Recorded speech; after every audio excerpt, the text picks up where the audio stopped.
I am honored to speak about one of the most beautiful and awe-inspiring truths: God's creation. Everything we see, touch, and experience in nature is a reflection of God's infinite wisdom and love. The Bible is full of reminders that creation is not just a backdrop for our lives, it is a sacred gift. Genesis 1:1, the foundation of creation. In the beginning, God created the heavens and the earth. From the stars in the sky to the oceans that seem to have no end, God's hand crafted it all.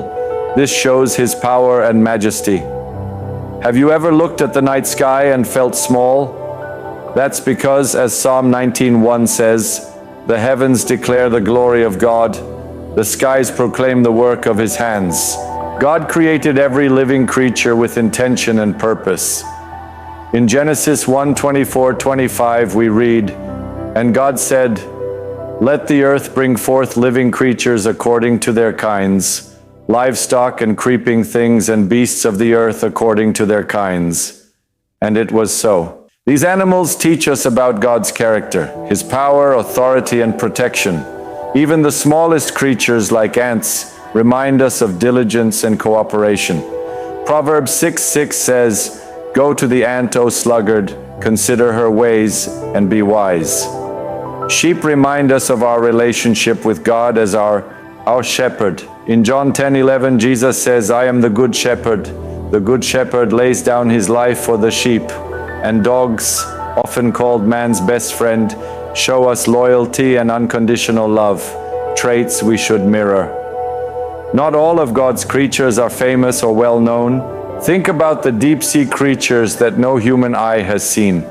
Job 12:7-10 tells us, "But ask the beasts, and they will teach you, the birds of the heavens, and they will tell you, or the bushes of the earth, and they will teach you, and the fish of the sea will declare to you. Who among all these does not know that the hand of the Lord has done this?" Even the insects, the creeping things, and the creatures of the unseen world reveal God's creativity and care. The ecosystem wouldn't function without them. Each plays its part, just as we are all called to play ours in God's grand design. I've been blessed to see the beauty of God's creation across the world: majestic mountains, endless oceans, and diverse wildlife. Every moment reminds me of the privilege and responsibility we have to protect what God has given us. Out of all creation, you and I are God's masterpiece. Genesis 1:27 says, "So God created man in His own image. In the image of God He created